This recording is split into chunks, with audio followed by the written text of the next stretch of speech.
சூரசம்ஹாரம் முடிந்த பின் முருகன் தெய்வீக சக்தியாகிய இந்திரன் மகள் தெய்வானை தேவியுடன் கல்யாணம் செய்கிறார். இந்த திருமணம் திருப்பரங்குன்றம் எனப்படும் புனித தலத்தில் நடந்தது.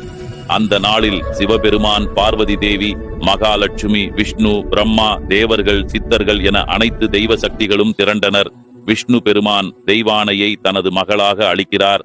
பார்வதி தேவியும் சிவபெருமானும் ஆசீர்வதிக்கிறார்கள். தேவர்கள், கந்தர், சித்தர்கள் அனைவரும் சரவணபவா என்று முழங்குகிறார்கள்.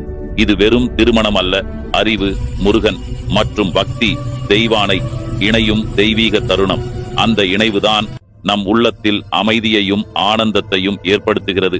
இன்று காலை குளித்து புதிய துணி, மஞ்சள் அல்லது வெள்ளை உடை அணிந்து முருகன் தெய்வானை படத்திற்கு மஞ்சள் மலர், பால், தீபம் ஏற்றி வழிபடவும், ஓம் சரவணபவா என்று 108 முறை ஜபிக்கவும், கந்த சஷ்டி கவசம் வாசிக்கவும் அல்லது கேட்கவும், தானம் அல்லது உணவு வழங்குதல் மூலம் விரதத்தை நிறைவு செய்யவும். ஆன்மீக புரிதலில் ஹலோ சந்திரன். Download ShareChat.